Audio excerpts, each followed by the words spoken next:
좋아요와 구독하기는 사랑입니다. 네, 안녕하세요. 2019년 5월 24일 고품격 부동산 토크쇼 부동산 별별수에 오신 여러분을 환영합니다.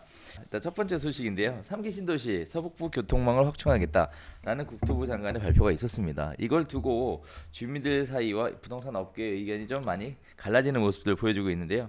일단 주민들 사이에서는 그렇습니다. 김현민 장관의 10년 전 공약을 다시 한번 재탕한 것뿐이다 라는 얘기가 있고요. 다음 부동산 업계에서는 일부 호재로 작용 가능성이 있다라는 얘기가 있는데요. 내용을 좀 들여다보면 그렇습니다. 현재 일산 신도시가 3호선 경의중앙선이 운행되고 있는데 두 노선 모두 동서축을 연결하는 노선이라고 합니다. 근데 인천 2호선이 연결되면 남북축을 연결하는 새로운 세로축 노선이 연결됨으로 인해서 일대 교통망의 새로운 커다란 확충이 이루어질 것이다 라고 얘기를 하고 있는데, 일단 10년 동안 지켜지지 않은 공약을 다시 언급한 것뿐이다 라고 하는 주민들의 이야기도 일단 타당성은 좀 있는 것 같은데요. 지금 시점에서 국토부 장관이 이런 이야기를 한 거에 대해 수장님은 어떻게 보시는지, 과연 이런 교통망 확충에 대한 부분이 효과가 좀 있을지, 이런 것에 대해서는 어떻게 생각하십니까? 근데 네. 이게 네. 왜 지금 갑자기 이런 얘기를 또 했느냐? 그렇죠. 참 안타깝게도 국토부 장관님이 네. 이 지역구 의원님이시잖아요. 그런데 국토부 장관이 우리 지역구에서 나왔는데 우리 지역에 아주 그냥 뒤통수를 때렸다. 일산을 오히려 죽으라고 했다. 안 좋게 만들었다. 그걸 원성이 자자했죠. 그래서 실제로 이제 시위도 집회도 하고 이제 그런 어떤 갈등이 표면화되어 올라오니까 뭔가 그렇게 생각하시면 안 됩니다. 뭔가 달래주고 얼러주기 위해서 이제 그러니까 며칠 있다가 발표할 거예요라고 얘기를 했어요. 그리고 이제 그래서 어저께 오후에 무슨 내용이 나올지가 주목이 됐어요. 귀추가 주목이 됐습니다. 이분이 무슨 얘기를 하실 거냐. 그래서 알고 지내는 기자분한테도 뭐 있어요? 물어보고 아직 뭐 없는데요. 그 실제 이제 막상 이제 뚜껑을 열어보니까 뭔가 어르고 달래야겠는데 쓸 수 있는 카드는 뭐냐? 이제 교통망을 확충해서 좀 더 연결을 좀 잘 하게끔 해주겠다. 그런 내용 빨리 하게끔 해줄게요. 근데 이제 반응은 지금 잘 말씀해 주셨지만 언제 해줄 건데 되긴 돼? 이제 이런 반응들이 있는 거죠. 되면 좋겠다. 얼마나 실효성이 있을 거냐? 그러니까 비판, 불만. 뭐 지금 예를 들자면 인천에서 일산이나 이런 지역에서 원하는 건 인천으로 자유롭게 갈 수 있는 거겠어요? 아니죠. 그죠? 예. 네. 거기 연결하면 어쩌라고? 우리가 원하는 거는 도심 한복판 안에 갖다 꽂아달라. 근데 뭐 물론 이제 GTX도 빨리 해서 2023년 말에 개통하게끔 하겠다라고 했는데 별을 따다 줄게랑 거의 같은 수준의 얘기일 수도 있는 거 아니야. 뭐 작년에 상징적으로 착공식 했다라고 하는데, 그래서 뭐 지금 얼마나 어떻게 공사하고 있는데요.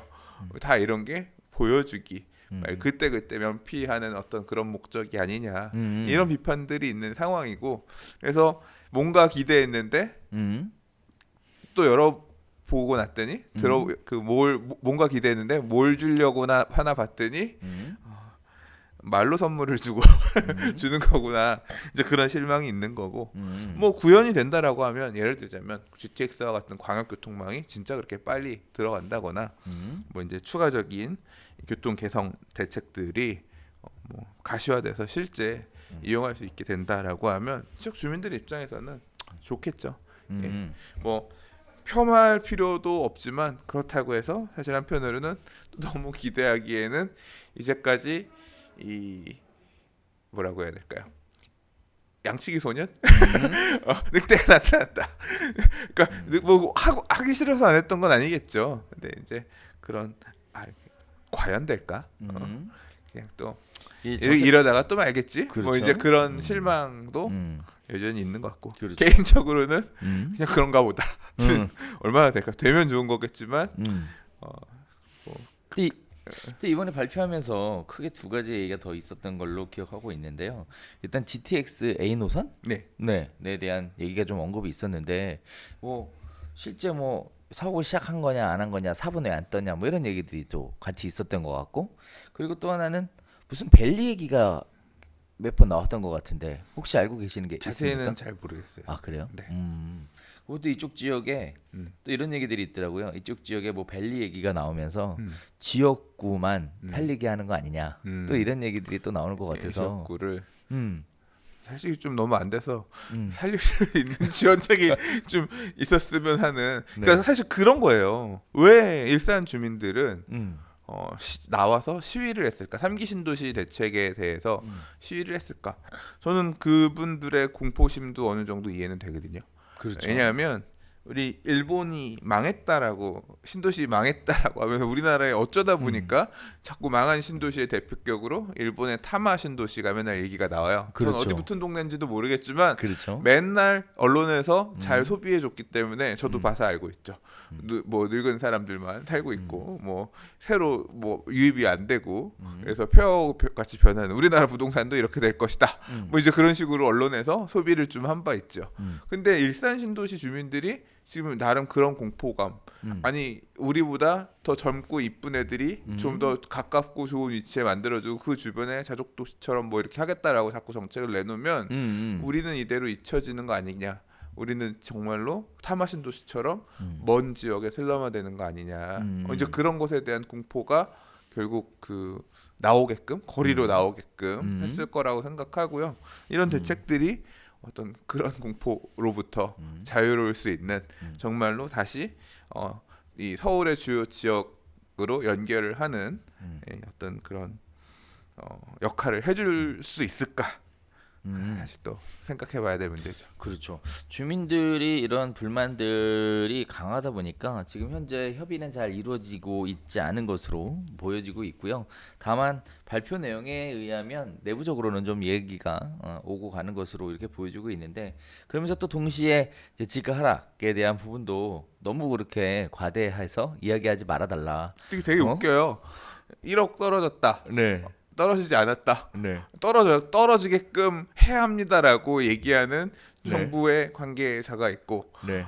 안 떨어졌다라고 네. 항변하는, 아니 떨어져야 누군 떨어져야 되고 누군 안 떨어져야 되고, 그러니까 전자는 어떤 부동산 가격 안정화라고 하는 큰 어떤 테마, 큰 어떤 그 하에서 얘기를 하는 걸 거고, 이제 뭐 안 떨어졌다라고 얘기하시는 분은 이제 지역구의 어떤 지역구의 국회의원으로서 이제 하는 그런 얘기겠죠. 자, 아무쪼록 3기 신도시 발표 이후에 뭐 이러저러한 이야기들이 계속 이해관계가 얽히면서 계속 잡음이 나오고 있습니다. 아무쪼록 머리를 잘 맞대서 잘 한번 해결해 보시기를 바라겠고, 저희는 열심히 잘 구경하겠습니다. 두 번째 이야기 한번 넘어가 보도록 하겠습니다. 수도권 청약이 도대체 어디에 관심을 둬야 되겠냐라는 부분들인데요. 이 역시도 3기 신도시 이야기하고 같이 파생돼서 나오는 이야기인 것 같습니다. 일단 뜨거운 성남 과천, 반면에 주춤한 2기 신도시에 대한 이야기를 한번 나눠볼 텐데요. 일단 성남하고 과천은요, 뭐 최근에 분양한 아파트들이 평균 경쟁률 8.51대 1, 뭐 8.71대 1, 뭐 11.51대 1 같은 경쟁률이 상당히 높게 나온 그런 상황이었습니다. 반면에 2기 신도시 같은 경우 특히 검단, 옥정, 뭐 시흥, 장현 뭐 이런 쪽 지역에 분양한 아파트들은 간신히 1순위에서 간신히 마감을 해서 또는 2순위로 넘어가거나 하는 이런 일들이 지금 자꾸 발생하고 있는데요. 지금 보면 온도 차이가 굉장히 극명하게 갈려지는 거 아닌가라는 생각이 들어요. 특히 2기 신도시, 3기 신도시 발표를 중심으로 해서 2기 신도시 중심으로는 그닥 신통치 않은 모습들을 보여주고 있는데, 청약에 관심 있는 분들은 상당히 많단 말이죠. 그렇게 청약 관심 있는 분들이 지금 이러한 상황에서는 어떤 식의 접근을 하는 게 좋을까라는 생각이 좀 들었어요. 뭐 청약 경쟁률이 높은 데를 지속적으로 도전해 보는 게 좋을까? 아니면 비인기 지역이더라도 내가 꼭 필요한 지역이라고 한다면 그 지역에 뭐 경쟁률 낮을 때 접근해 시도해 보는 게 좋을까라는 굉장히 복잡한 생각들을 갖고 있을 것 같은데, 소장님이라면 어떤 선택을 하시겠어요? 지금 상황에서? 지금 근데 네. 지금 사실 요번에 구성남의 진짜 메인 단지들 이 성남 재개발 구역들 중에서 1차분은 10년 전에 벌써 했고요. 그래서 끝났고 원래 같이 추진하다가 경기가 안 좋아지면서 규모가 큰 재개발 구역들 지금 여기가 요번에 금광 1구역 그다음 중 1구역 분양 나왔고 좀 있으면 신흥 2구역 나올 거예요. 요 세 개의 단지가 이제 지금 한 3,000세대급 또는 뭐 한 5,000세대급 정도 되는 이런 메이저한 단지들이 성남에서 지금 물량들이 나오려고 하는데 이 일대에서는 굉장히 유망 분양 물량이었어요. 그리고 그랬기 때문에 그리고 또 이번에 이게 공공이 사업 시행하는 그런 형태로 돼서 그렇죠. 성남 분양가나 그렇죠. 조건도 좋았거든요. 그래서 매력 있는 분양가이고 지금 일반 분양가 가격 자체가 조합원과 거래되는 가격에 비해서 훨씬 메리트 있는 가격이 나왔기 때문에 그냥 이건 열면 기본적으로 피가 붙을 거다. 그러니까 상대적으로 저렴하게 들어가는 선택이 될 수 있을 것이다. 이게 지금 서울도 지금 서울시 1순위 통장 접수하고 미달이 나면 기타가 넘어가잖아요. 그렇지만 여기도 지역 통장이 들어가는 걸로 알고 있거든요. 그러니까 성남시 통장만 경쟁률이 이거 나온 거예요. 만약에 이게 미달이 났으면 이제 서울이라든가 기타가 그렇죠. 들어갔을 텐데, 그러니까 이 안에서 끝난 거죠. 그래서 내부적으로 되고 성공적인 것으로 보는데 결국 뭐냐면 분양가가 매력적으로 나오면 경쟁은 사실 지금 경쟁률 말고 뭘 봐야 되냐면 이제 가점 커트라인을 봐야죠. 얼마나 높은 점수로 가느냐. 근데 근래 청약 결과들도 보면 가점 커트라인이 높은 데 낮은 데가 차별화돼서 나타나잖아요. 그렇죠. 그러니까 싸게 나오면 엄청 높아요. 그러니까 어중간한 통장으로 넣어서는 어차피 되지도 않고 예, 높은 가점이나 가능성이 있는 거고 조금 아리까리하게 나왔다 싶으면 낮은 청약 가점이라고 하더라도 넣어볼만 하거든요. 그리고 미달 미계약도 나올 수가 있기 때문에 또 예당도 많이 뽑는다고 앞으로 했기 때문에 가능성은 높아지는 거죠. 그래서 그러니까 분양 이게 가점이 낮은 분들 입장에서는 싸고 좋은 거 불가능하죠. 애초에 내 가점이 낮은 거 어떻게? 그렇죠. 가점이 내가 낮은 나를 원망해야지. 그러면 그 제도가 그렇게 만들어져 있는 건데. 제도를 뒤집어 엎을 수는 없으니까 지금 상황에서 그러면 전략을 취해야죠. 덜 먹을 생각하고 조금 분양가 높다 생각하는 것도 그냥 예당으로라도 해서 되면 무조건 나는 이거 찍고 등기 치고 간다 뭐 이런 마음으로 접근하는 게 맞을 것 같고 예. 지금 뭐 이제 그런 단지들이 간혹 보면 이 도심 서울이라든가 이런 쪽에 이제 정비사업 물량 중에 재개발 재건축 물량들 중에서 이제 간혹 좀 보이죠.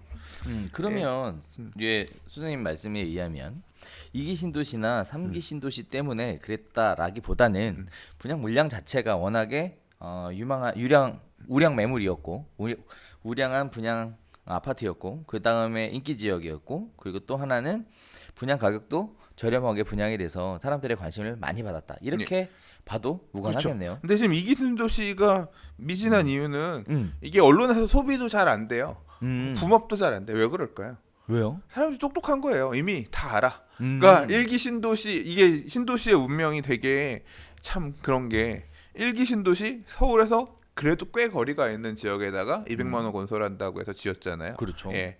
근데 2기 신도시는 1기 신도시보다 더 먼 데다 지었어요. 그렇죠. 그럼 3기는 적어도 2기 신도시 정도 규모 되는데 지정을 해야 될 것 같았지만 이 택촉법 사실상 폐지하고 앞으로 신도시 안 한다라고 했기 때문에 그런 가능성이 사라졌어요. 근데 갑자기 이명박 대통령 시절에 이제 아니 신도시를 왜 그렇게 멀리 지어요? 거기까지 가는 광역교통망 만들 돈도 없고 시간도 오래 걸리고 힘드니까 그냥 그린벨트 옆에 빈 땅 많이 남아 있는 거 풀어서 집 짓시다. 대신 공공 목적으로 공공 이런 그린벨트를 풀어서 집을 짓는 거는 공공의 목적이 강하니까 아주 말 그대로 돈이 많지 않은 분들의 보금자리가 될 수 있는 주택을 줘야겠다. 그래서 보금자리 주택이라는 개념을 들고 온 거잖아요. 그게 이제 공공주택지구로 바뀐 거고. 그렇죠. 그래서 공공주택지구는 공공분양 물량이 많아요. 근데 공공분양 물량을 받기 위해서는 민간 청약하고는 조금 다르잖아요. 그렇죠. 예, 그리고 공공물량이라고 하는 거는 또 임대 목적.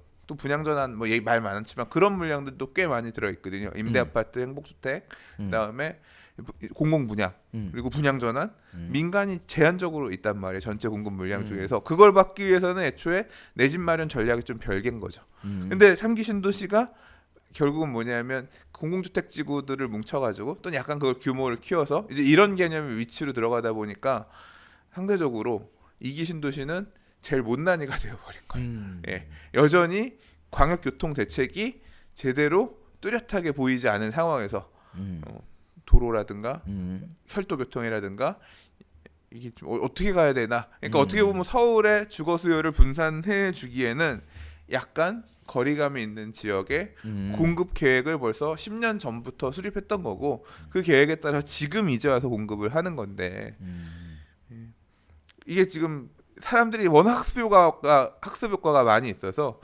입주 물량들 쏟아지기 시작하면 신도시 이거 결국 전세 가격들 폭락하고 돈 많이 갖다 박아야지 잔금 치를 수 있는데 그러니까 뭐 분양가 4억이었는데 입주할 때 가니까 전세 1억 미만 뭐 이런 상황들이 안 오리란 법 없다. 그러면 머리 아플 수 있으니까 굳이 지금부터 뭐 공격적으로 분양 받을 필요 없는 거 아니냐. 그러니까 이게 그 사람들이 이걸 갖다가 만약에 이게 그러니까 지금 시장 자체가 서울 수도권에 서울을 비롯한 수도권 지역의 부동산 시장이 과열되어 있기 때문에 규제도 되게 세게 들어가 있단 말이에요. 그렇죠. 그러면 이런 지역들 지금 약간 비인기 지역들 자체적으로 소화하기 힘든 이런 지역들 같은 경우 신도시는 없던 데 도시가 만들어지는 거니까 서울 안에 재개발 재건축 같은 경우는 그 동네 인근에 살고 있는 사람들이 원래 있잖아요. 그렇죠. 그러니까 새 집이다 우리 동네 근처에 있는 새 집이다 이런 거 수요가 있지만 이런 신도시는 없던 수요가 뚝딱 나오는 거예요. 사실 인근에 있는 지역들에서 이 수요를 채워주지 않으면 사람을 채울 수가 없거든요. 실수요자가 그 허허벌판 주변에 있으면 얼마나 있었겠어요. 결국 서울이라든가 인근의 다른 어떤 원래 주택지들을 대체해서 갈 만한 사람들을 이끌어내야 되는데 그 수요로 다 채우는 데는 한계가 있는 거예요. 그러면 이런 지역을 채워주기 위해서는 사실은 약간의 가수요를 동반시켜야 되거든요. 그러니까 분양 받았다가 상승하면 파세요라든가 분양권 전매를 푼다든가 이런 식의 어떤 그런 부분도 좀 있어야지 이 미분양들을 해소할 수 있는 부분이 있을 건데 지금의 정부는 그럴 생각이 없죠. 왜냐하면 실수요자들 무주택자들을 위한 주택 공급이고 분양권 전매라고 하는 거는 안 되는 어떤 그런 식으로 지금 포지션이 되어 있기 때문에 그러니까 시장의 기능을 작동하지 못하게끔 해놓은 상태에서 일단 텀이 됐으니까 물건을 밀어내는 이런 형태인 거잖아요. 그렇죠. 그러니까 그럼 반대로 실수요자 입장에서는 나는 여기 분양가가 괜찮은 것 같고 뭐 약간 멀기는 해도 나는 그 정도 감수할 수 있다. 이런 실수요자라고 하면 청약통장 상관없이 가서 미분양 받으면 될 거 아니에요. 예, 찍어서 좋은 동, 좋은 층 가져가면 되는 거잖아요. 근데 그 선택들도 사람들이 굉장히 제한적으로 하고 있는 거잖아요. 이 물량이 시작되면 앞으로 계속 공급이 될 텐데 만만치 않겠죠. 이거 다 하려면 그럼 이건 공급하고 있는 공급자 측면에서 문제가 될 거고 건설회사들도 문제가 될 거고 분양이 안 되면 사업 시행한 사업 시행자들 건설회사들한테도 부담이 되게 될 거고 이걸 어떻게 살릴 거냐. 우리 과거에 그랬잖아요. 2010년 11년 이때 건설회사들 이 입주하려고 봤더니 사람들이 입주를 안 해가 잔금을 안 내가지고 건설회사들 무너지고 이거 미분양들 해결하기 위해서 어떻게 할 거냐 지원을 어떻게 할 거냐 이제 이런 지역들을 미분양률을 해소하기 위해서 이제 이게 미분양이 심화된다라는 게 이제 눈에 보이기 시작하면 정부는 어떻게 또 스탠스를 이런 지역에 어떤 스탠스를 보일 거냐 지금 창원 이런 데 망가지는 데 보면 딱히 그렇게 막 적극적으로 살려주기 위한 그런 모양새가 드러나진 않거든요. 그렇죠. 어떻게 보면 시장 수요 공급의 실패죠. 예, 그거에 정부가 이렇게 막 적극적으로 개입하면서 막 살리기 위한 모양새는 안 보이는 것 같긴 한데 이런 지역들은 사실 그렇게 보면 그건 경남권 무너진 데에 비해서는 아직까지는 초기 단계니까 당장은 뭐가 나오기는 어려울 거고 좀 장기적으로. 그러면 소장님은 무너질 수도 있다 뭐 이렇게 또 생각을 하시는 저는 건가요? 안 봤죠. 그렇게는 않고 아니 무너질 수도 있다 이쪽 시장이. 그러니까 이게 어차피 분양가가 상대적으로 먹을 게 덜하다 이런 개념이지. 그러니까 무너진다라고 하기에는 그래도 서울 수도권 어떻게 꾸역꾸역 새 집 이렇게 지어놓고 신도시 잘 이쁘게 갖춰놓고 하면 아직까지는 그래도 수요가 있으니까. 근데 지역에 따라서 약간 좀 아까 이거 세 개 뭐 약간 뭐 시흥, 장현, 양주, 옥정, 인천, 검단을 얘기했지만 같은 형태로 세 개를 다 통으로 묶어서 얘기하기에는 위치가 다 다르잖아요. 그렇죠. 조금 차이가 있는 것 같습니다. 네. 그렇습니다. 자 일단은 지역에 대한 우량성, 그 다음에 분양 가격, 그리고 입지에 대한 부분들, 뭐 이런 부분들이 다양한 형태와 각도에서 구분이 돼서 실수요자들의 선택을 받는 모습들이 보여지고 있는 상황인데 어쨌든 소장님도 그렇고 저 역시도 생각되는 거는 이기신 도시가 갑자기 한순간에 경쟁률이 올라가고 활성화되기는 좀 어려워 보이는 이런 모습들을 보여주고 있습니다. 청약에 관심 있는 분들이라면 역시 저희와 같은 유사한 생각들을 하고 계실 텐데요. 아무쪼록 지금 같은 시기에 뭐 부동산 시장 자체가 뭐 어떻게 될 거냐라고 하기 이전에 일단은 관심 있는 지역들로 앞으로 유망하다고 생각되는 지역들로 청약하시는 게 좀 좋아 보이지 않나라는 생각도 잠깐 들고 있습니다. 네, 세 번째 이야기를 한번 넘어가 볼게요. 이번에 조금 더 청약에 대한 어떻게 보면 좀 상징성 있고 의미 있는 이야기를 한번 나눠볼 텐데요. 과천이 1순위 통장만 있으면 청약 넣기만 해도 당첨이 된다라는 의외의 이야기가 지금 나와 있어서 그 내용 가지고 한번 살펴보도록 하겠습니다. 과천자이가 지난달 20일 1순위 당해 지역 청약을 받은 결과 청약 경쟁률이 0.8대 1. 지금 미달이라는 얘기죠. 일단은 당해 지역이다라고 얘기하면 이제 과천시에 사시는 분들의 청약 경쟁률 이야기하는 것 같은데요. 과천 지역의 청약 특수성 때문에 이런 일이 발생한다라는 얘기가 나오고 있습니다. 자, 특의 세 가지 이야기를 하고 있는데 일단 첫 번째는 과천 1순위 당해 지역 청약을 넣을 수 있는 사람이 매우 제한적이다 라는 얘기가 하나 있고요. 자, 그다음에 두 번째는 눈치 작전을 한다라는 얘기가 있습니다. 그래서 과천 자이하고 과천 지식정보타운의 분양가 때문에 조금 더 저렴한 분양가의 지식정보타운을 기다리는 사람들 때문에 과천 자이를 청약하지 않았다. 뭐 이런 얘기들이 있고요. 그 다음에 또 9억 이상 가격이 분양가가 되는 것들은 대출이 안 되니까 오히려 미달 쪽으로 많이 갔고 반면에 59제곱미터는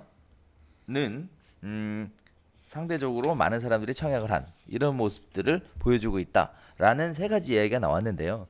일단은 첫 번째 얘기부터 한번 해볼게요. 일단 당해 지역 청약 진짜 이렇게 적은가요? 과천에 사람 사는데 어디 있어요? 그러니까 다 산이잖아.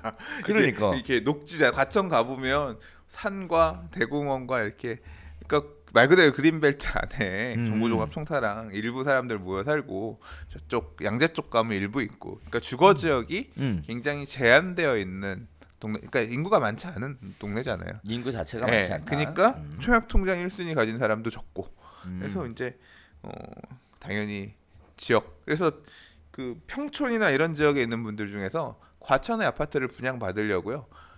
과천의 아파트 일부러 1년 이상 거주기간 채우려고 1순위 되려고 지역 1순위 되려고 일부러 이사 오시는 사례들도 있었고 이제 그게 뉴스에 보도된 적도 있어요. 전세 가격이 안 빠져.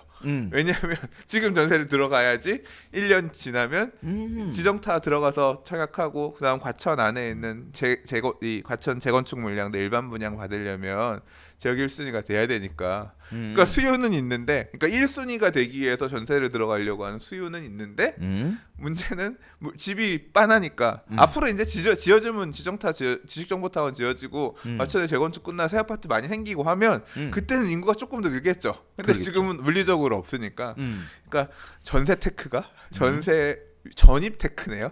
전입 그런 테크. 부분들이 있었다. 그걸 활용하셔서 일찍 들어오신 분들 같은 경우는 이번에 또는 이제 앞으로 나올 물량들 올해 이제 직정부터 분양 물량들 본격적으로 나올 텐데 승자가 될 수 있겠죠.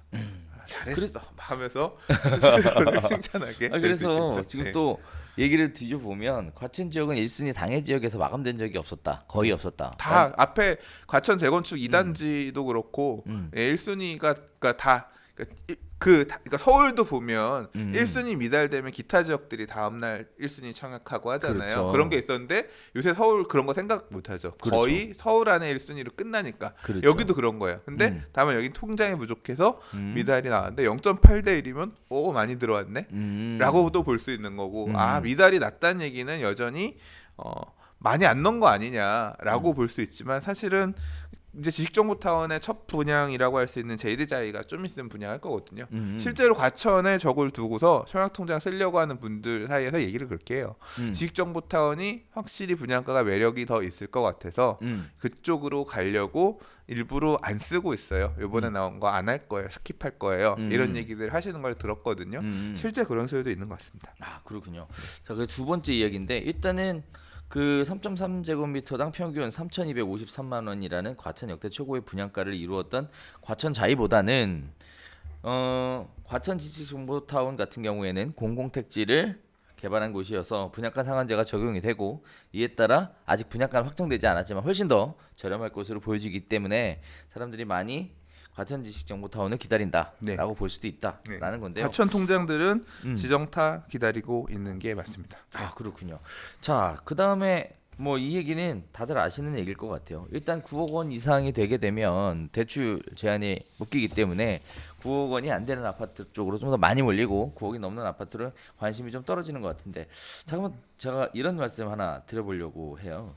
과천에 지금이라도 청약을 받아보고 싶으신 분들이라면 이사를 과천 새 아파트 전세 비싸고 낡은 아파트는 철거해서 멸실돼서 없고 물량이 뻔하지. 이거 그래요? 과천에 보면 주암 저기 저희 장군마을 뭐 이런 데 가면 재개발 구역 있는 데 있어요. 아, 그래요? 예, 양재 쪽에 거기 가면 빌라들 이런 거 있거든요. 네. 거기도 과천이니까 네. 차라리 그런 데 이사 가서 몸테크하면서 1년. 근데 이제 물량이 뭐냐면 물량이 계속 내가 1년 채우고 1순위 될 때까지 있어주면 상관이 없는데 그 이슈가 된 게 작년 말이었나 작년 하반기인가 뭐 작년에 언론에 보도되고 그랬던 것 같은데요. 그 얘기가 좀 있기 전부터 그러니까 지정타 과천의 재건축 분양 물량 나오기 1년 이전에 시점을 잡아서 들어가셨던 분들 같은 경우는 괜찮은데 지금 들어가서 1년 지났는데 나올 게 없네? 그러면 사실 말짱 꽝이지. 그렇죠. 예. 자 그러면은 나올 게 없어요? 거의 없죠 이제. 그래요? 예, 이제 1년 얼마 지나면? 없습니다. 그럼 예. 벌써부터 발 빠르신 분들은 예. 벌써 이렇게 올해 지식정보타운 대부분 다 밀어낼 거고요. 그러니까 올해 물량이 좋은 게 많다는 게 그러면 사실 지금부터 들어가서는 채우기 힘들 수 있을 것 같아요. 자세한 건 사실 저도 분양 언제 재건축이라든가 이걸 디테일하게 다 본 건 아니기 때문에 그렇죠. 예, 한번 근데 확인해 사실- 보세요. 근데 사실 저희가 또 욕먹을 짓을 한 건 있어요. 뭐라 그랬냐면 별별스타 언젠가 한번 얘기했어. 과천에 주민을 옮겨야 된다. 그 얘기 해가지고 막 뭐라고 하셨거든 시청자분들이. 아 그래요? 근데 하셨던 분은 어. 이번에 잘 됐겠지 뭐. 청약하셨으면 예. 네. 우리가 웃으면서 이렇게 얘기를 하니까 가끔 가다가 그런 또 이렇게 좋은 결과를 귀담아 들어서 행했으면 어. 좋을 수도 있었다. 그러니까요. 그러셨던 분들도 네. 계셨을 거라고 보여집니다. 9억 이상 분양가의 아파트가 문제가 생기니까 건설회사에서 연체 마케팅을 한다라는 얘기가 지금 빠르게 돌고 있습니다. 일단 정부 당국에서는 문제가 없다라는 포지션을 취하고 있는데요. 일단 중도금 연체가 건설사와 수분양 사이의 계약 관계, 사적 계약 관계의 문제이므로 일단 정부에서는 개입할 여지가 없다라고 일단 확실하게 선을 그어줬습니다. 자 그럼 이제 여기서 궁금한 게 연체 마케팅이 뭐냐라는 건데요. 일단 내용은 그렇습니다. 중도금 연체 마케팅이라는 게 중도금 1차하고 3차까지 납부를 하고 그다음에 4차하고 6차에서 연체가 되면 원래는 계약 해지 통보를 하고 연체된 거에 대한 뭐 이자를 7%에서 8% 부과를 시켜야 되는데 그렇게 하지 않고요. 4차에서 6차가 계약이 연체가 돼도 중도금 연체가 되더라도 계약 해지를 일단 안 한다는 거. 그다음에 전체 이자도 7%에서 8%가 아니라 저렴한 5%대로 연체 이자를 부과하겠다라는 거. 자 그렇게 되면 수분양자 입장 9억 원이 넘는 수분양 입장에서는 대출이 안 되잖아요 지금. 그래서 안 그래도 난감해 죽겠는데 건설회사에서 이런 식의 어떤 일종의 새로운 방법이죠. 이를 적용해 준다 그러면 사실상 중도금이 전부 다 있어야 되는 게 아니라 총 분양 금액의 약 40%만 있어도 9억 원 이상 아파트를 분양받을 수 있다라는 계산이 떨어지게 되는데요. 일단은 9억 이상 아파트가 그렇게 되면 좀 숨통이 튀어질 것으로 보여지시는지 아니면 솔직히 말해서 이거는 정부가 치사하다고 봐요. 그래요? 치사해. 대출을 막아놨잖아. 9억 초과하면 대출 보증 안 해주겠다.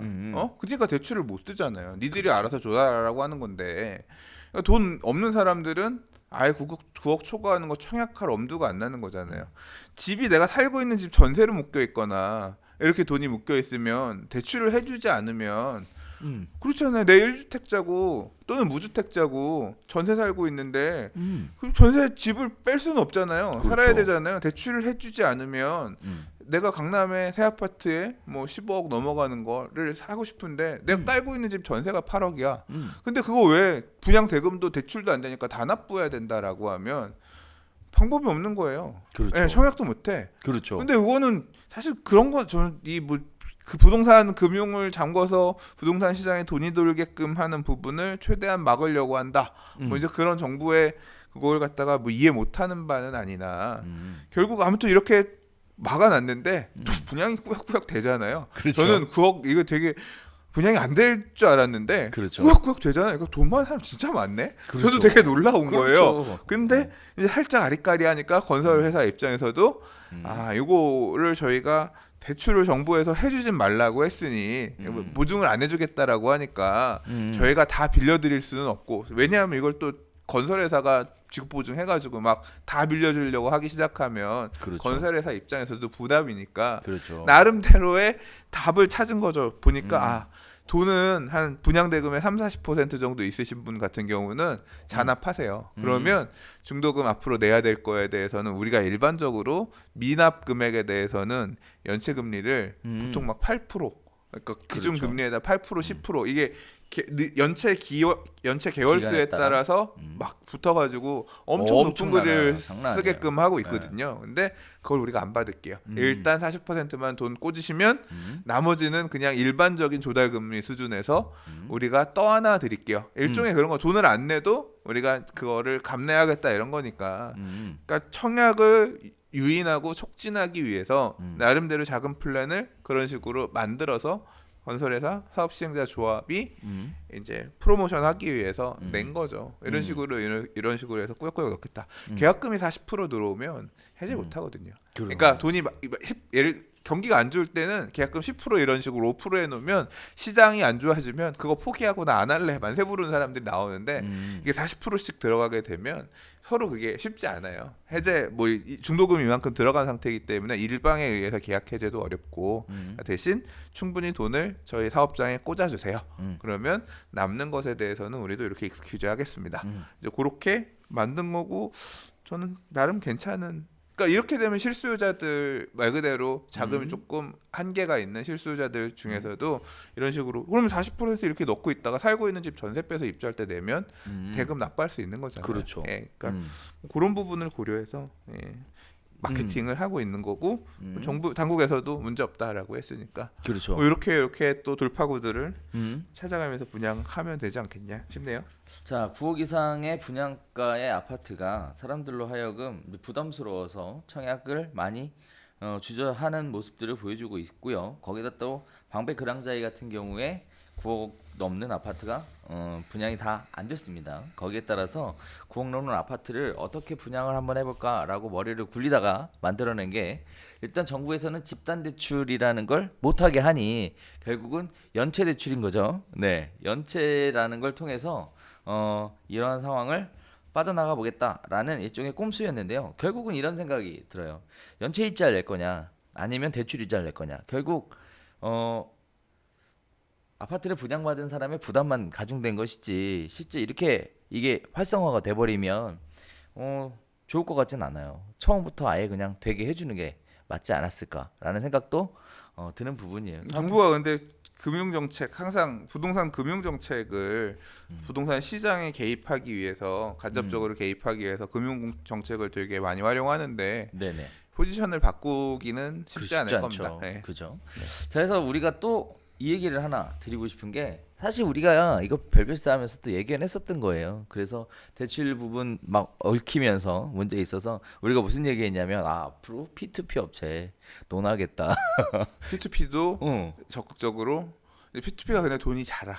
그렇지. 그게 좀 문제긴 한데. 자라서 돈이 그렇게 그리고 P2P가 네. 너무 똥칠을 해놨어. 그러니까 주로 이제 시행사업 브릿지 이런 쪽으로 가다가 시행사업 망가지면서 이제 말 그대로 망가지는 이 상황들이 생기다 보니까 이미지가 좀 안 좋아졌죠. 그러니까요. 네. 그래서 제가 그 제목 써놓은 것 중에 정부 사채 사업 활성화 지원이라고 써놓은 게 있어요. 자, 아무튼 그렇습니다. 9억 이상의 고분양가라고 불리워지는 다시 얘기하면 9억 이상이라서 중도금 대출을 안 해주겠다라고 라고 하는 아파트가 지금 현재 골치를 앓고 있는 가운데 건설회사에서 중도금 연체 마케팅이라는 새로운 기법을 가지고 분양에 시도를 하고 있는 상황인데요. 아무튼 분양이 안 되는 것보다는 분양이 좀 어느 정도 잘 이루어지면서 좀 회전이 좀 이루어진다 그러면 서로가 좀 부담 없이 살 수 있을 거라고 보여집니다. 9억 다만 주의하셔야 될 거는 앞으로도 계속 이러는 건 아니잖아요, 그죠? 이제 어느 순간에 연체 마케팅이라는 게 사라질 수도 있는 거잖아요, 그죠? 뭐 규제가 풀리면 다시 정상적으로 대출 만약에 9억 초과도 대출해 줄게요. 뭐 무주택자 1주택자까지는 LTV 60% 40%뭐 됩니다. 뭐 이런 식으로 나오면 뭐 그럼 또 부담이 적어지는 거죠. 그렇죠. 이게 뭐 이런 것만 있는 게 아니라요. 분양대금을 계약금 10% 중도금 60% 잔금 뭐 30% 이렇게 법에 딱 못 박힌 건 아니잖아요. 그렇죠.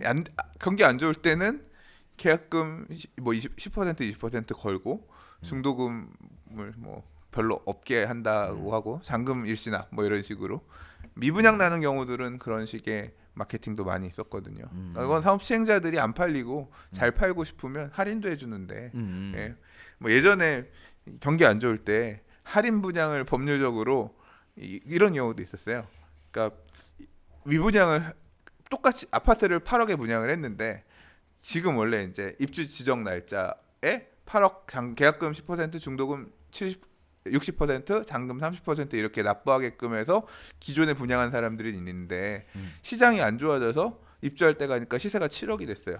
그러면 기존에 분양받은 사람들은 가격이 빠졌지만 그 대금을 다 납부했잖아요. 근데 그렇죠. 남아있는 미분양을 털기 위해서 건설회사는 이걸 8억이 아니라 지금 시장 가격이 7억이니까 7억에 팔고 싶은데 7억에 팔면 건설 그렇죠. 이 회사가 7억에 그걸 판다고 치면 이제 기존 분양 계약자들이 난리가 나는 거야. 그때 이제 그래서 꼼수로 나온 게 뭐냐? 분양가 8억이에요. 8억짜리 계약서 써요.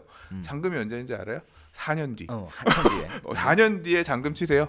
제가 지금 파는데요. 8억에 팔고요. 4년 뒤에 잔금 치시면 됩니다라고 계약 써요. 그렇죠. 그리고 특약사항에다가 선납 할인. 그래서 선납 할인율 얼마 적용합니다. 선납 할인은 원래 있거든요. 그렇죠. 선납 할인이라고 하는 개념은 원래 분양 계약서 보면 다 있어요. 대금을 미리 내시면 납부하신 금액에 연 몇 %를 해서 선납 할인해드립니다 있거든요.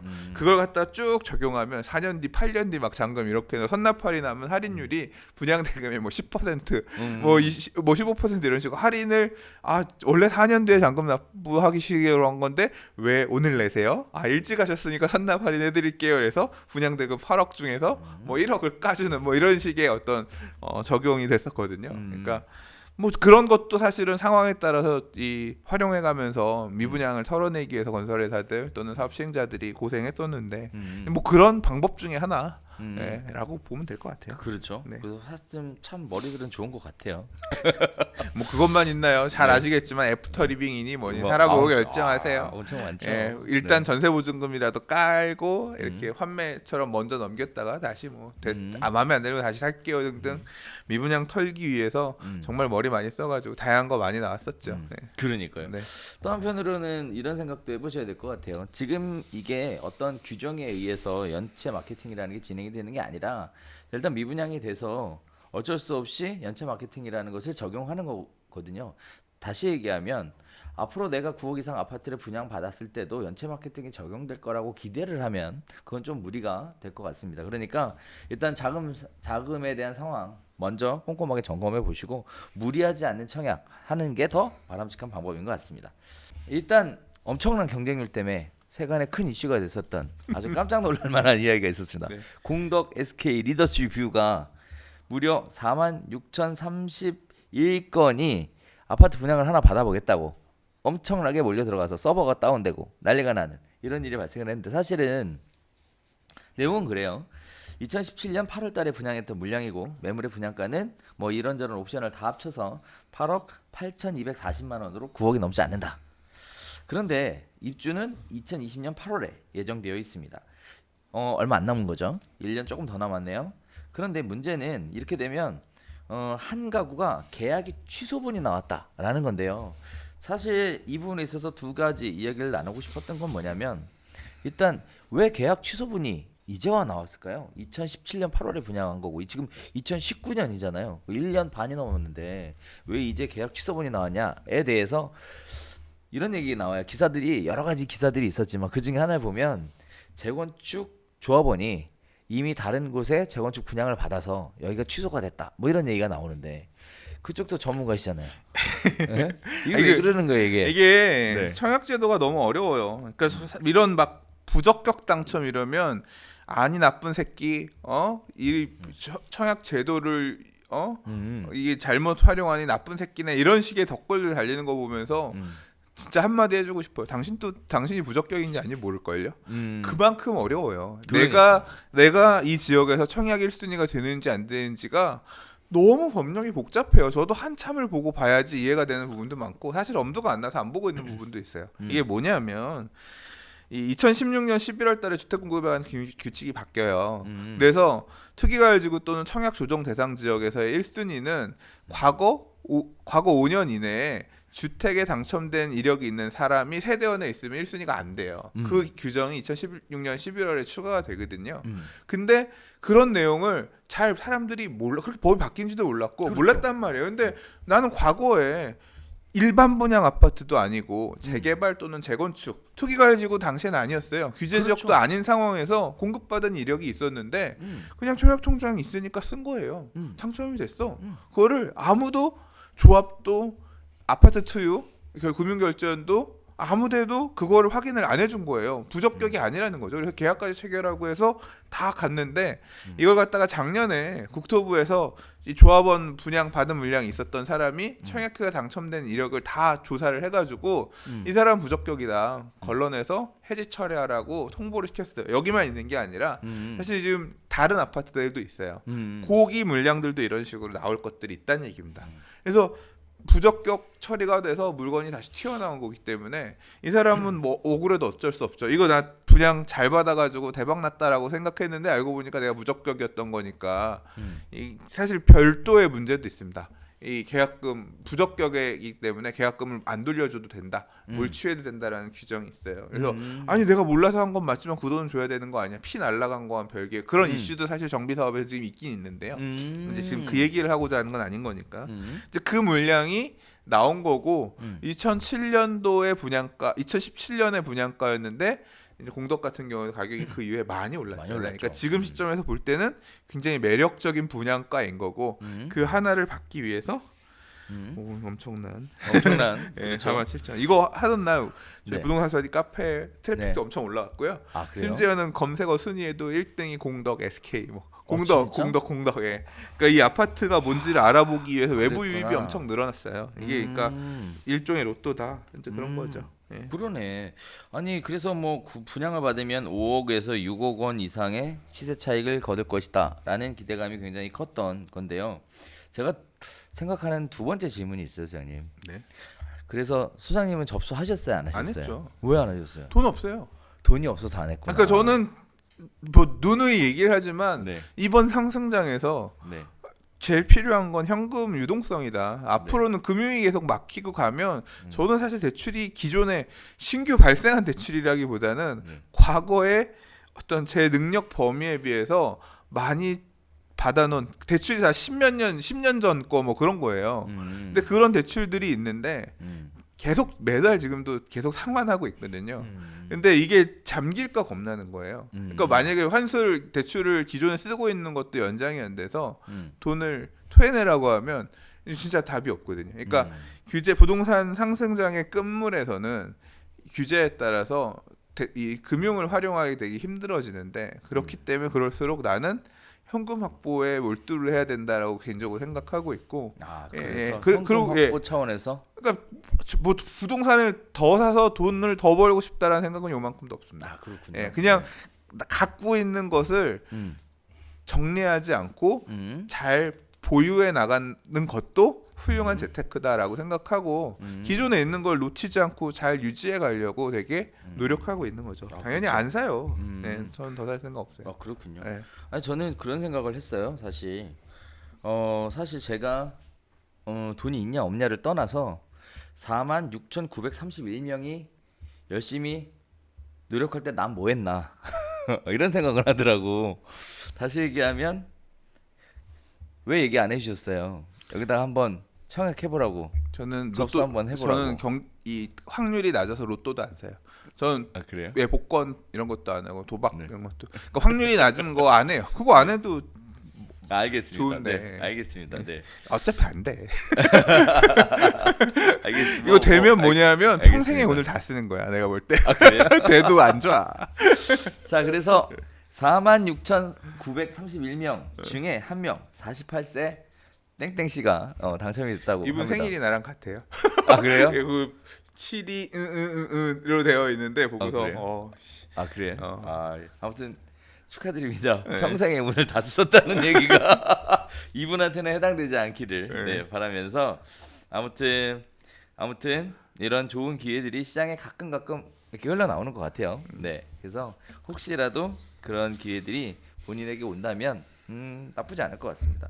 어쩌면 이런 생각도 들어요. 어쩌면 부동산이 어쩌고 저쩌고 하는 좀 부정적 시각으로 보시는 던이더라도 만약에 이런 게 나한테 100% 당첨될 가능성이 있다면 과연 그분은 접수를 할 것인가? 라고 반문해서 물어본다면 뭐라고 대답하실지 참 궁금합니다. 네. 마치 우리 뭐 몇 개월 동안 진행되어 왔던 별별 수다에 같은 제목을 읽는 듯한 그런 느낌의 내용인데요. 아파트 거래 3개월 연속 증가 바닥 찍었나? 라는 이 내용을 가지고 여러 가지 얘기들이 나옵니다. 일단은 뭐 거래량 급감에 따른 기저효과일 뿐이다. 뭐 일단은 거래량이 회복이 되고 봐야지 일단 일정 부분 매물이 소진됐다라는 것만으로 바닥 찍었다라고 속단하기는 어렵다라는 얘기를 하고 있습니다. 이렇게 얘기가 나오는 이유는 3월부터 소폭 반등하기 시작해서 3개월 연속 증가세에 접어들었기 때문입니다. 자, 이러한 것들이 기저효과다라고 이야기하는 이유는 뭐냐면 일단은 연초까지 거래량이 굉장히 급감해 있는 상황이었다는 거 아마 다들 아실 거예요. 거기에 따라서 거래가 조금만 늘어나도 굉장히 많이 늘어난 것처럼 그러면서 마치 시장이 회복되는 것처럼 이렇게 보여주는 효과를 기저효과다라고 얘기하는데 실제 뭐 만든 자료에 보면 거래량이 크게 늘어난 것 같진 않아요. 그죠? 그러면 왜 이렇게 늘어났느냐에 대해서 이런 얘기들은 해요. 봄 이사철을 맞아서 내 집 마련 실수요자들이 움직인 것이다 라는 얘기가 또 있고요. 또 하나는 다주택자들이 똘똘한 한 채를 위해서 정리하는 과정인 것이다. 뭐 이런 식의 이야기들이 나오는데 어쨌든 소장님도 시간이 지나면서 시장의 얘기는 들을 거 아니에요. 그래서 급매물이 많이 소진됐다라는 거에 대해서는 어떻게 보고 계세요 지금은? 아니 그냥 뭐 다 드러나고 있습니다. 강남 쪽 같은 경우는 핫해요. 그래서 뭐 전고점 회복까지는 아닐 수 있어도 많이 쫓아왔고요. 대기 매수세들이니까 2월달, 2월달에 특히 잡았던 사람들이 거의 승자다, 위너다. 그때 그걸 갖다 좀 더 떨어지면 사야지 하고 대기 타던 분들이 계셨거든요. 그런 분들은 아차, 내 이번 한 턴 놓쳤구나. 이제 그런 경우도 있고. 네, 그래서 지금 일단은 반등의 성공 모르겠습니다. 그러니까 지역에 따라서 살짝 회복해서 전고점을 향해 달려가는 지역도 있고 아닌 지역도 있고 조금 온도차는 지역에 따라서 약간 다르게 나타나고 있는 것 같아요. 그렇죠. 예. 급매물 중심으로 거래가 됐다라는 것은 일단 다 확인되는 확인되는 부분이고요. 근데 이게 그럼 심리 사야겠다 또는 약간 올라간 금액이라도 쫓아가야겠다라고 매수자들의 심리를 움직일 만한 요소는 뭐가 있었을까? 뭐 여러 가지가 있었겠죠. 여러 가지가 있었는데 사실은 물량이 살짝 지금 그러니까 입주 물량 쇼크 이런 것 때문에 올해 입주 물량이 되게 많잖아요. 그렇죠. 근데 입주 물량이 헬리오시티 입주 다 끝났고, 그렇죠. 예, 그래서 메모드급의 물량들이 일단 소화가 되면서 네. 시장에 물량이 쏟아지는 부분들이 어느 정도 안정화되는 모습이었기 때문에 이제 이렇게 다 소화가 됐단 말이야? 예상과 같은 충격은 아니네. 임대가가 예상과 같이 폭락 어느 정도 바닥 찍고 임대가 올라가는 모양도 확인했고 하니까 약간 조급해지는 마음이 드는 매수자들이 있었겠죠. 이제 그런 분들이 가서 조금 받아줬으리라고 생각하는데 이제 문제는 이제 가을이죠. 여름 가을 시장에 또 다시 이제 물량들이 나오기 시작합니다. 그럼 이제 그 상황 그렇게 뭐 전세 공급이든 매매 공급이든 공급들이 이루어진다라고 하면 시장을 어떻게 영향을 끼칠 것이냐 의견은 갈려요. 그러니까 사실 강동구 물량들이 많은데 그렇죠. 강동구 물량들이 강남권 인기지역 단지에도 영향을 끼칠 것이다. 보는 분도 계시고 무슨 소리냐? 차별화된 시장이다. 두 개의 시장은 다르다. 송파는 바로 옆에 영향을 끼칠 수 있었어도 송파, 그러니까 헬리오시티는 바로 이제 잠실 엘스라든가 이 단지들. 근데 엘스라든가 이런 지역의 매수 이번에도 거래하는 흐름들을 보면 거의 그런 식이에요. 그러니까 엘리트레파라고 얘기하는 송파의 대표 대장 단지들을 사람들이 팔고요. 어딜 갔냐면요. 대치로 넘어가요. 그러니까 개포라인 강남라인, 개포라인 대치라인 이쪽으로 넘어가거든요. 그러니까 요거 팔고 조금 보태면 갈 수 있는 거예요. 그래서 그쪽 거래량들이 됐는데 헬리오시티가 딱 버티면서 하니까 실제로 이제 엘리트레파도 힘든 거죠. 그러니까 갈아탈 수가 내게 빠져서 갈아타기가 되게 힘든 상황이다가 다시 회복되고 나니까 송파 반등 얘기가 나오는 게 그렇게 갈아타는 게 연결이 되거든요. 근데 강동구 쪽의 재건축 아파트 물량들은 조금 성격이 다르다는 거죠. 애초에 다른 시장이기 때문에 따로 놀 것이다. 뭐 이제 그렇게 분석하는 분도 계시고요. 뭐 의견은 다양하게 있고 저는 잘 모르겠고. 그래요. 제가 던지는 메시지는 그냥 이런 의견도 맞을 수 있고 저런 의견도 맞을 수 있다. 판단 여러분이 하시라는 뜻으로 그렇죠. 말씀드리는 과거부터 겁니다. 현재까지 이야기를 하고 있는 거니까 네, 네. 미래 얘기는 아닌 거죠. 네. 일단 우리 강 선생님 미래 얘기를 하는 거 굉장히 싫어하시니까. 네. 내가 농담. 알았어. 그게 아니라 내가 하고 싶은 얘기는 그거예요. 전통적으로 6, 7월 달에 부동산 분위기는 네. 어땠냐 이런 얘기를 한번 원래 6, 나눠보고 7월은 싶어요. 좀 쉬어가는 달 아닌가요? 그렇죠. 네. 저도 지금 그렇게 네, 네. 왜냐하면 학군 수요가 겨울 방학 때는 움직여도 네. 여름 방학 때는 안 움직이거든요. 대신 학군 중심으로 방학 때 이제 대치동 주변으로 그 임대주택 이쪽은 굉장히 활성화가 돼요. 근데 전통적인 부동산 동향 매매 시장 자체는 그렇게 활성화가 되지 않는 것으로 기억하고 있는데 수장님 생각도 그렇게 생각하시는 그러니까 거죠? 저는 뭐 잘 모르겠어요. 잘 모르겠고 뭘 또 몰라. 몰라. 근데 왜냐하면 사실 저는 사람들 반응을 좀 보는데 3기 신도시 공급 대책 나오고 나서 트래픽이 쫙 늘었다가 쭉 빠지고 있어요. 그러니까 전체적으로도 다시 열기가 살짝 식는 그런 느낌도 드는데 이게 제가 올해도 여전히 불안 요소가 뭐냐면 청약이라고 생각해요. 그러니까 청약 시장이 과열되고 달아오르면 결국 청약은 내 집을 갖고 싶은 사람들이 계속 달려드는 일종의 그 판이잖아요. 그래서 그러니까 보통 저희 카페 트래픽은 월요일이 제일 높아요. 일요일까지 가족들이랑 놀고 쉬다가 월요일 되면 출근해 살 일 없나? 그러니까 월요일부터 트래픽 쫙 늘어나요. 그리고 계속 빠지는. 그러니까 월요일 높고 화수 이렇게 조정받아서 빠지다가 일요일 살짝 토요일이 제일 낮고요. 그다음 일요일 살짝 올랐다가 월요일 확 올랐다. 이런 구조 이런 트래픽입니다. 사람들이 그렇게 부동산 스터디 카페를 활용하는데 이번 주 들어서는 월요일보다 화요일이 더 높고 화요일과 수요일 비슷한 수준이 되는 이상 현상이 나와요. 그럼 왜 오늘은 트래픽이 오히려 더 늘었지? 그게 뭐냐면 이번 주에 청약들 아까 지금 성남이라든가 이 사람들이 오늘 청약 경쟁률이 얼마가 나왔나? 이 경쟁률을 다른 카페 회원들은 어떻게 분석하고 판단하고 있나 궁금하니까 와서 사람들이 보는 거예요. 주요 검색어도 그거예요. 그러니까 그렇게 소비가 되는 거죠. 그러니까 아까 뭐 지식정보타운이든 북일에도 또 더 나올 것도 있고 좋은 분양 물량들이 계속 시장의 불을 지펴줄 만한 어떤 불안 요소로 계속 작용할 거라서 예.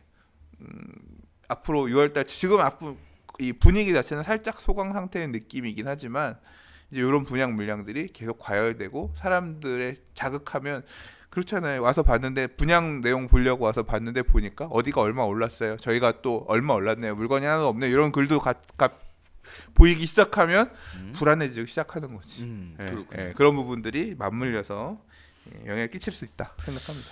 자, 부동산 시장 자체가 사실 뭐 데이터냐 분석이냐 빅데이터 뭐부터 시작해서 심리적인 영향을 미칠 수 있는 다양한 요소들 뭐 이런 얘기들이 참 많이 있습니다만 어찌 됐든 뭐 일단 평상시에 6, 7월의 부동산 시장 자체는 그렇게 뜨거운 시장은 아니었어요. 물론 예외적으로 뭐 부동산 시장의 화랑기일 때는 굉장히 시장이 좋았던 건 사실입니다. 하지만 일반적인 경우에 6, 7월엔 그렇게까지 활성화된 시장은 아니었는데요. 저는 한편으로 이런 말씀을 좀 드리고 싶어요. 굉장히 사람들이 똑똑해져 가고 있다. 그러면서 학습 효과가 있어서 사실 이번에도 굉장히 좀 그랬던 게 뭐냐면 아까 선생님도 잠깐 언급하셨다시피 헬리오시티 물량이 어마어마하게 풀려 들었음에도 불구하고 지금 다 수준이 됐죠. 이런 부분들에 대해서 또 관심 있게 봤던 부분이 뭐냐면 이 전세를 굉장히 일찍부터 시작했어요. 입주 예정일 1년 전부터 전세를 놨으니까. 네. 그리고 또 이렇게 빨리빨리 서둘러서 움직이다 보니까 시장의 가격 급락하는 폭은 예상했던 것보다 작았던 것도 사실입니다. 이처럼 학습 효과가 이렇게 좋다. 다시 얘기하면 점점 사람들이 부동산 관심을 가지고 공부를 많이 하고 있으니까 수장님이 카페 운영을 잘 하셔야 되겠어요. 카페 얘기. 죄송합니다. 카페에는 제가 네. 능력한 범위 내에서만. 네. 그래서 올바른 정보를 얻을 수 있게끔 네. 아무것도 안 하시는 게 아니 과도하게 개입하는 것보다는 개입하지 않는 게 훨씬 더 생태계 측면에서는 바람직하다고 생각합니다. 그게 수장님이 카페 키운 철학이잖아요, 그죠? 네. 자, 그렇습니다. 아무튼 부동산 시장이 청약을 중심으로 해서 어떻게 또 다른 변화와 움직임을 보일지는 한번 지켜봐야 될 것 같습니다. 서울시가 재개발 재건축과 관련돼서 또다시 긴급 점검에 나섰다라는 얘기가 화제가 되고 있습니다. 일단 지난해 국토부와 서울시가 반포주공 1단지 3주구, 대치쌍용 2차, 개포주공 1단지, 흑석 9구역, 이문 3구역 등 5곳에 대한 운영 실태를 점검해서 부적격 사례를 적발하고 수사 의뢰를 했었습니다. 그런데 작년처럼 강남에 집중했던 이러한 긴급 점검을 올해는 지금 강북권으로 옮겨가서 점검하겠다라는 얘기인데요. 저는 여기 굉장히 재밌어요. 대상이 일단 성북구 장이 6구역하고 면목 3구역에 대한 얘기가 나오고 있는데요. 조합 운영 과정에서 비리 등을 생활적폐래요. 생활적폐로 분류해서 이를 개선하기 위해서 지방자치단체와 협력도 강화하겠다라고 얘기하는데 긴급 점검하는 거하고 생활적폐하고 관련성을 잘 모르겠거든요. 수장님 이거 어떻게 보세요? 왜 갑자기 생활적폐라 그러는 거예요 이게? 말을 적폐라는 말도 되게 낯선 단어였거든요. 네네. 근데 뭐 지난 대통령 선거하면서 갑자기 떠오른 말이죠, 용어죠. 예. 잘 모르겠어요. 아무튼 정비 사업 관련해서 부정이 있는 게 사실이고 짜증 나는 경우도 많죠. 그렇죠. 예. 돈이 얽히면서 뭐 사실 저는 그래서 안 보려고 해요. 그러니까 이런 내부적으로 들어가서 보면 돈 이권이 얽혀 있는 문제에 대해서 그걸 막 그러니까 딱 재개발 재건축 특히 재개발 같은 경우는 거의 80년대 정치판 그런 느낌의 그런 게 있거든요. 많이 투명해졌고 뭐 규제 그러니까 그러니까 형사 처벌이 가능한 어떤 그런 내용까지도 많이 포함되고 되게 그렇게 되어 있음에도 불구하고 여전히 운딱한 부분이 남아 있는 것 같아요. 그리고 그거에 따라서 사람들이 갈등하고 반목하거든요. 그래서 이제 그런 부분들에 따라서 이제 나와 의견이 다른 사람들을 고발하고 조사하고 수사하고 이제 그런 부분들이 계속 드러나는 거죠. 네. 이러한 부분들에 대해서 한편으로는 지금 재개발 재건축에 관련된 일종의 속도 조절을 하기 위한 거 아니냐 뭐 이런 식의 얘기도 있는데 그 정도까지는 그런 아닌 것 것 같진 같아요. 않아요? 옛날에는 그게 있었어요. 그러니까 그 정도 수준은 아닌 것 같아요. 여기 장위 6구 같은 경우는 사실 근래 시공사 선정 관련해 가지고 시끌시끌했던 이슈가 있었거든요. 그러니까 그것 때문에 조사하는 것 같고 뭐 아마 반대 내가 원하는 건설 회사가 안 됐다 뭐 이런 쪽에서 찔렀을 수도 있고 예, 그리고 이제 뭐 면목 3구역 같은 경우는 분양까지 마쳤다라고 했으니까 사업이 다 끝난 건데 이렇게 지금 되짚는 거는 그 과정에서 뭔가 문제가 있는 거, 뭐 제보가 들어갔을 수도 있을 것 같고요. 계속 보는 거니까 뭐 그런 걸로 들어간 거지. 근데 과거는 어떤 식으로 했냐면 그러니까 2004년, 5년 이런 당시에 뉴스들 다시 되짚어 보면요, 뭐 부동산 가격 들끓었다고 하면 가서 조합 압수수색해요. 왜? 왜? 조합 수색하는 거랑 사업 그거는 진짜 말 그대로 하지 말라는 소리 아니야. 뜬금없이 조합 압수수색. 사업이 경기가 뜨거워지면 조합 압수수색. 이건 무슨 회사 거의 그런 거 아니에요. 그렇죠. 너 그랬어? 니네 회사 세무조사 뭐 거의 그런 느낌 아니에요. 네. 그 정도는 아닌 것 같아요. 그 정도는 아니다. 네. 자, 속도 조절로는 네, 일단 아닌 그렇게까지는 것으로 아닌 것 같습니다. 일치 요구를 하셨습니다. 네. 그런데 이제 문제는 그거예요. 이렇게 뭐 생활 적폐로 분류를 했다. 그래서 긴급 점검을 하겠다. 그래서 장애 6구역, 면목 3구역이 벌써 구역이 이름이 크게 언급이 됐다는 얘기는 이제 조사를 할 거고, 또 한편으로 이렇게 조사를 하다 보면 전문적인 인력이 조합 운영을 하는 게 아니잖아요. 그러다 보니까 문제들이 전혀 드러나지 않을 수는 없을 거라고 생각을 해요. 물론 아주 극히 경미한 문제도 있을 것이고 굉장히 중대한 문제였는데 잘 모르고 진행됐었던 부분도 있을 것이고 여러 가지 문제들이 드러나게 될 텐데요. 그렇게 되면 사실 사업 진행 속도에는 영향을 주는 게 사실이잖아요. 영향 받을 수도 있습니다. 네. 그럼 어떤 경우에는 굉장히 오랜 기간 조합장이 없어져서 다시 뽑는 진통 과정을 겪으면서 또 뭐 한 1년 이상 지나가기도 아프다. 하고 그렇죠. 그 얘기 들으니까 아프다. 자, 그래서 이런 일이 참 많이 발생하고 있는 건 사실인데 소장이 보시기에 근본적인 해결 과연 없어. 가능할까요? 없어. 그럼 이렇게 계속 긴급 점검하고 다녀야 되나요? 긴급 점검을 네. 해도 있고 안 해도 있고 네. 그냥 뭐 그러니까 유토피아란 있을 수가 없어. 제가 생각할 때는 그냥 최대한 이렇게 그러니까 이 과정을 거치면서 우리는 좀 더 깨끗한 물을 먹을 수 있는 거지. 절대적으로 할 수 있는 방법은 그리고 제가 생각할 때 답은 그거예요.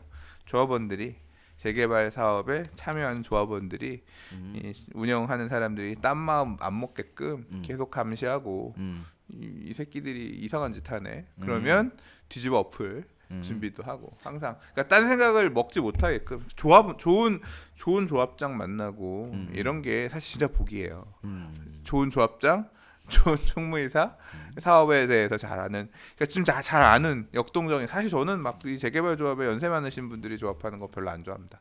이건 죄송한 얘기지만 이게 엄청나게 큰 돈을 굴리는 사업인데 그걸 의사결정하고 하는 분들이 동네 유지 어르신 오래 계셨던 내가 이 동네 인덕이 많은 사람이야. 뭐 이거는 사업이거든요. 정비 사업은 적절한 판단이 필요해요. 어디에 휘둘리지 않고 정비업체가 도와준다고 하더라도 주가 정비업체가 돼서는 안 되고 정비업체에 휘둘리는 꼬봉이어서는 안 되고 그렇죠. 예, 조합이 주체가 돼서 정비 사업을 이끌어가야 돼. 그러려면 잘 알고 관련해서 해박하게 잘 알고 전문성을 사심을 가지고 있지 않으면서 할 수 있을 만한 그런 사실 젊고 능력이 있는 그러니까 사회 경험도 어느 정도 있고 아주 젊은 사람이 사회 경험 얼마나 있겠어요. 그러니까 어떤 관련 업에 대해서도 어느 정도 아는 그런 분들이 조합 사업 추진 주체가 돼서 나서서 가는 게 이상적인 모델이 아니겠느냐 생각을 하는데 이게 결국 그러니까 이게 이 80년대 정치 같은 느낌이 되는 게 뭐냐면 내가 이 동네에 얼마나 아는 사람이 많은데 나 좀 뽑아줘. 그런 분들이 사실 실제로 조합장이 되거나 하는 경우들이 그렇죠. 많거든요. 표로 연결되죠. 예. 네. 그러면 사업이 안 가도 돼. 왜? 월급 나오니까. 예. 뭐 그런 거 아니에요. 천천히 그렇죠. 가도 되고 막 그런 어떤 성과 이런 거에 대한 부분보다는 이제 사실 재개발 사업이 그런 이유 때문에 재건축 사업이 산으로 가는 사례들도 없잖아 있는 것 같고. 자, 뭐 그냥 제 바람입니다. 좀 투명하게 능력 있는 분들이 사업을 적극적으로 추진해서 그러니까 정확한 잘 합리적인 판단을 하실 수 있는 그런 토대가 마련되고 조합원들은 그렇게 하기 위해서 조합장이 조합 임원들이 딴 생각 먹지 못하게끔 계속 감시하고 압박해야 된다. 그렇게 생각합니다. 예. 자, 그래서 여러 가지 얘기해 주셨는데 일단 전문성 있어야 되고 사심 없어야 되고 그죠? 그리고 견제해 줄 수 있는 일종의 세력도 좀 있어야 되고 이러면 오히려 더 재개발이나 재건축 사업이 더 잘 갈 수 있다. 긴장감 있게 잘 갈 수 있다. 이런 말씀해 주셨고요. 자, 그래서 근본적인 해결책은 지금 현재 시점에서는 현재 상황에서는 찾기가 매우 어려운 것으로 보여집니다. 자, 근데 우리가 이제 또 생각해 봐야 될 게 우리 이런 얘기가 있었어요. 신탁 회사에서 사업을 진행하는 이런 사례들이 몇몇 군데 있었잖아요. 그럼 소장님이 보시기에 이런 부분들은 신탁 회사로 가면 문제가 없을까요? 신탁도 그렇게 많이 가긴 갔죠. 그런 부분에서 좀 자유로우니까. 근데 저는 솔직히 말 신탁도 잘 못 믿겠거든요. 신탁 회사를 예, 잘 예, 모르겠다. 예. 그리고 신탁 회사 요새 많이 안 하는 추세인 게 신탁의 장점은 사실 자금 수혈이거든요. 예, 정비 사업도 되게 힘든 게 돈 마련, 그러니까 시공사 선정하기 전까지는 사업비 대여금 갖고 오기가 되게 힘들거든요. 근데 이제 신탁 회사가 생기면 그런 부분에 있어서 조금 수월해지죠. 근데 그 부분이 제일 이점인데 문제가 되는 건 지금 사업 대행 수수료가 너무 크다. 이제 그 문제 때문에 안 하는 경우들도 많고 옛날에는 굉장히 신탁으로 가면 빨리 갈 수 있다. 뭐 이제 그런 내용으로 홍보를 했지만 실제 결국 지금 서울시가 또는 이제 정부에 나서서 안전진단을 뭐 강화한다든가 뭐 여의도 같은 경우는 지구단위 계획을 안 만들어준다든가 지구단위 계획 설정 안 해준다든가 이렇게 하니까 뭐 신탁이고 나발이고 다 앞단에서 해결이 안 되니까 네. 신탁의 장점을 지금 볼 수 있는 사례들이 안 나오고 있는 거죠. 얼마 전에 사실 신탁 재건축의 첫 사례라고 해서 아마 어디 지방의 소규모 재건축 아파트 신탁 사례로 뭐 언론에 보도되고 했는데 그래요? 아무도 관심 없어. 예, 그러니까 진짜로 신탁의 성공 사례로서 뭐 여의도 시범이라든가 메이저한 단지의 성공 사례가 나와주면 딱 분석해보고 인근에 그러니까 조합 방식으로 재건축 사업을 했던 데에 비해서 얼마나 진짜 세이브가 됐다, 시간이 세이브가 됐다거나 비용적인 측면에서도 세이브가 됐다 이런 부분들이 검증이 된다라고 하면 뭐 많이 갈 텐데 사실 저 포도는 분명 맛이 있을 거야.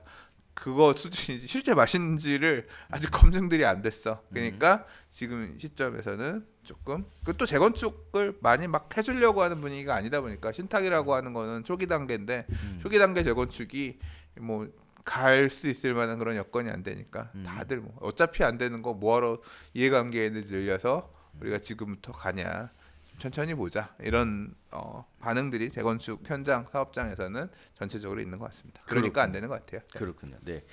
자, 그렇습니다. 일단은 뭐 정기 점검, 긴급 점검이라는 걸 통해서 뭐 바로 잘못 나가고 있으면 바로 잡아주는 것도 꼭 관해서 해야 될 일인 거는 같습니다. 아무튼 그런 문제들로 인해서 많은 사람들이 비리가 드러나고 아픔을 주고 상처를 주고 사업이 느려지고 하는 일이 생기지 않았으면, 그리고 하는 과정에 있어서 이런 부분들이 원천적으로 생기지 않을 수 있는 방법들이 좀 제도적으로 하나씩 보완이 돼준다면 훨씬 더 아름다운 개발 사업이 되지 않을까라고 생각을 합니다. 자, 저희가 이번 주에 준비한 소식은 여기서 인사드리도록 할게요. 밖에 날씨가 엄청나게 덥습니다. 완전 더워요. 그러니까요. 이제 드디어 여름이 시작되는 건가요? 오늘 반팔 반바지. 자, 아무튼 환절기라서 건강관리 유의하셔야 될 것 같고요. 저희는 다음 주에 다시 새로운 소식 가지고 인사드리도록 하겠습니다. 감사합니다.